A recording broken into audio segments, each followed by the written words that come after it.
So I decided to pull some cards and just kind of look into the energy that's currently taking place. And I was like, I'm gonna share because why not?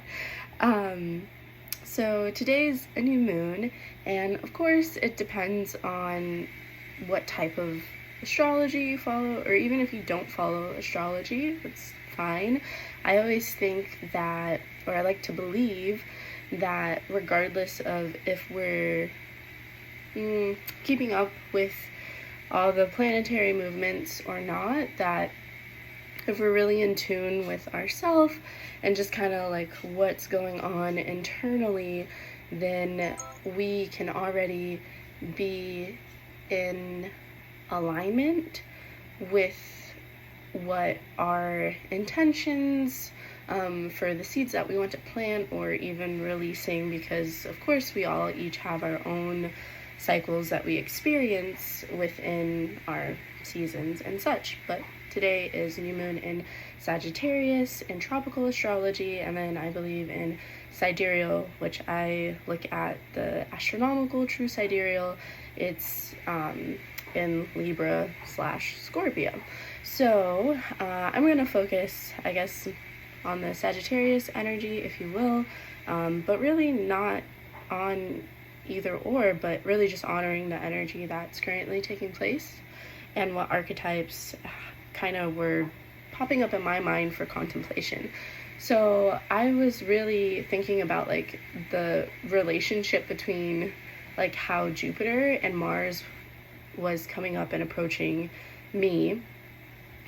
And in the reflection, I was noticing, it's so funny because, like, again, take what resonates, ditch the rest if it doesn't, but I was seeing this, like, almost this Jupiter essence being an elevated of Mars, and we're in Mars retrograde still, so, you know, I think that reflecting on everything that we're taking action on and that just, like, consistent, like, force that's taking place, and really kind of taking this step back and saying, what are the things that I'm doing? What's the intention behind them? And am I creating more friction where there doesn't need to be any friction? And how can I allow myself to find more ease and surrender so that I can experience this greater sense of abundance, but really transformation? So I think that is something that is beautiful to ask oneself today. And also, when working with the new moons or full moons or whatever phase it may be, it's always supportive to look and see, like, where is that like sign or that archetype in your chart. So for utilizing tropical astrology, you would want to see where is Sagittarius at, like what house is it in, so then you can see how you can work with the energy in more ease to allow yourself to shift beliefs that may be in that area that are restricting you in your expansiveness, in your growth, and your awareness. So for example, my second house is ruled by Sagittarius. So for me, I would want to focus on looking at, one, my self-worth, and really just how do I define worth and like in my personal, like, physical tangible life, but really in this elevated sense of just like what I believe, like how worthy am I, and like what do I have to offer, right? And then it's, you know, you can go more into it and get specific degree point wise, but I think just meeting it in a simplistic state wherever you're at can be helpful. So if you just know what house it is, then you can excuse me, my throat then you can allow yourself to be a little bit more intentional. And I find that when we're more intentional, then it just creates so much more room for us to work in our life. But yeah, and then I had pulled some cards from this, it's Heavenly Bodies Astrology. I absolutely love these cards so much. They have like a watercolor vibe to them, and they're really soft and subtle. So a few different things came up, and I really do think that at this time, if one feels called to, that it would be great to see where might you be experiencing a lot of struggle and feeling that you have to work really, really hard, right?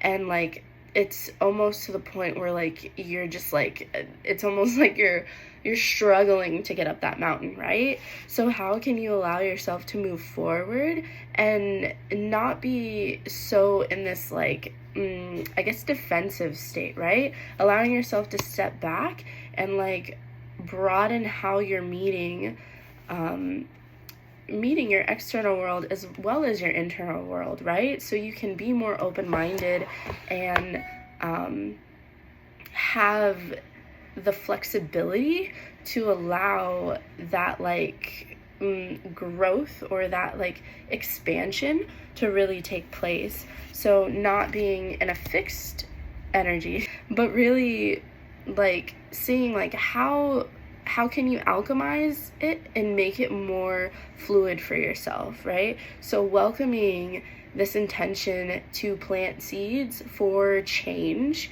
in whatever area it is that you're focusing on at this time. And then that way you can allow yourself to experience this beautiful like harmony and balance, right? So a lot of the times when we're just so focused on one aspect of our life, like I guess it can be supportive in a way because things will trickle out. But if we're so focused on this one fragment that like we're not really feeding all these aspects of ourself in a nourishing way, right? Because we always want to make sure that we're nurturing ourselves and we're tending to our emotions and really understanding like one, if you're experiencing this restriction, where is this coming from and what in you is experiencing this essence of lack of love.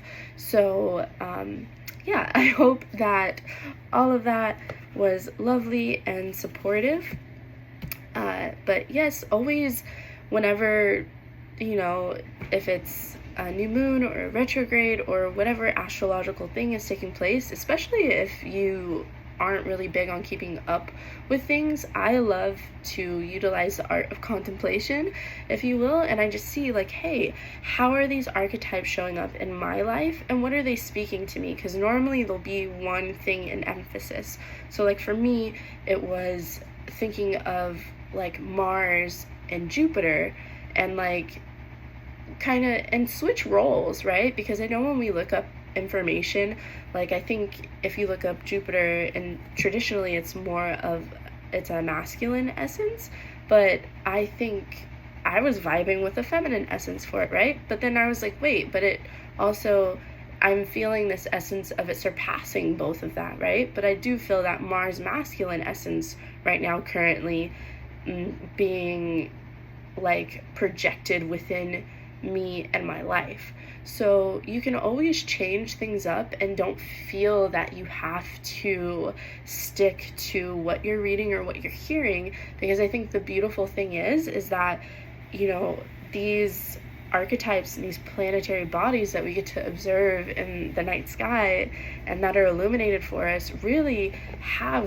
are so multi-dimensional themselves that I think when we restrict them, we can restrict ourselves sometimes. So allow yourself to like be playful and like shift the role and see another perspective in that archetype or in that planet, because then it allows you to explore more of yourself as well in return. So I hope all of that was supportive and made sense. So if you want to share where the new moon is taking place in your chart, that'd be dope, or what intentions that you're setting for this new moon, I'd love to hear it. But otherwise, until next time, thank you.